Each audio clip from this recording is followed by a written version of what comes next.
working with that building is really a, a part of learning and kind of growing as an architect. It's that it deals with, which is not so much the building itself, but what kind of society it creates and what happens around it and how you relate it.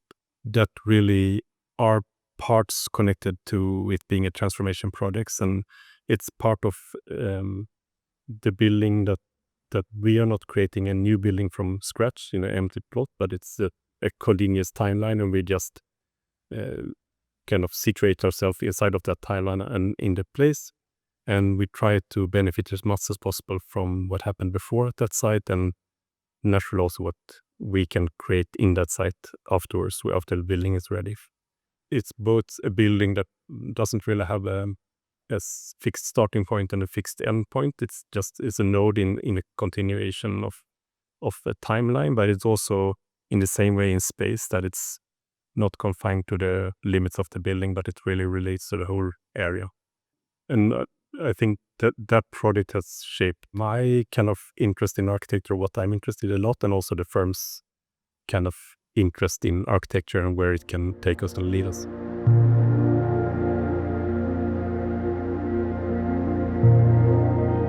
The thing I think maybe it's most interested and also like most about the project is this kind of disconnect between the new and the old. So where the old parts of the project doesn't really fit with the new ones. So it's a building that's built for one purpose, and we transformed it to a building built for something else.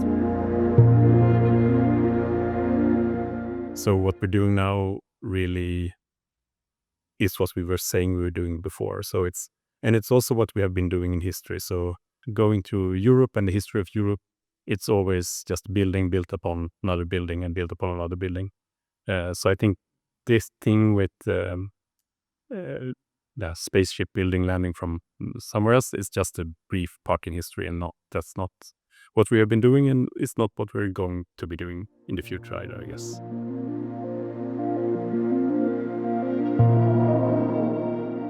I mean, of course, it's about the regulations a lot. Like they are really tailored to new builds, because that's what we were doing.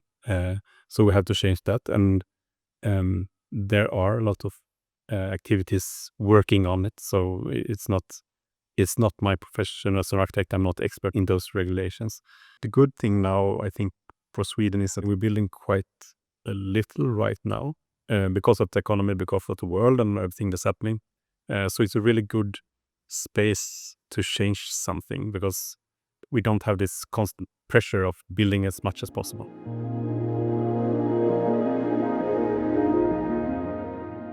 It is the developer Varstaden who found this themselves.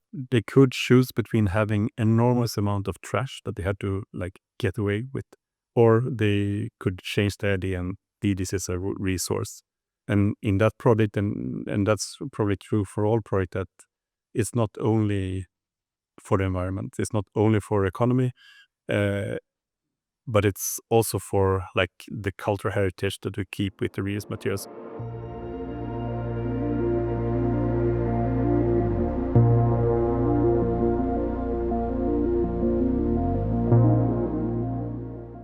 Reusing bricks is okay in Sweden, and it's also a product that's easy to test, because the brick is, you can kind of send the brick away and you can try and test that thing. Now we're really interested in that product, since it's such an easy reuse product, that we're actually getting too few reuse bricks right now. But this is really one of the big, of course, key issues with using reused materials, that it's hard to guarantee the quality. It can have something to do with insurance, but also maybe accepting something else. Like of course, for a developer, risk is almost everything. Like minimizing risk is everything, and we probably have to change the view on that in some way, or kind of, that's something we have to work with, definitely, I guess.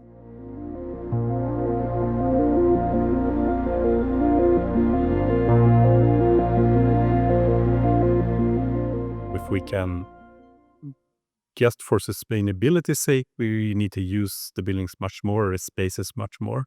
And beyond that, we can also, I think, do much more interesting things with the buildings. How can we put our creativity into the programming of the buildings. This is something that we have recently much more left to the developers to find the program, and as an architect we're really like just trying to realize their ideas. But I think that our creativity could be put into that early stage of construction as well. And I really think that that's where the more interesting things will happen.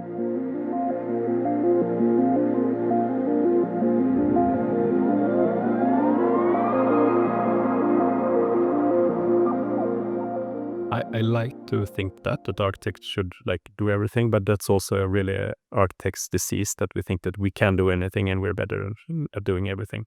So probably that's not true. Probably it's much more about including more professions that we're not used to include in this business. Architects are already included. There is probably a lot of people that don't really get a voice in when we're building, and I think we have to get those guys into the process. But also as an architect, we want to be into that discussion.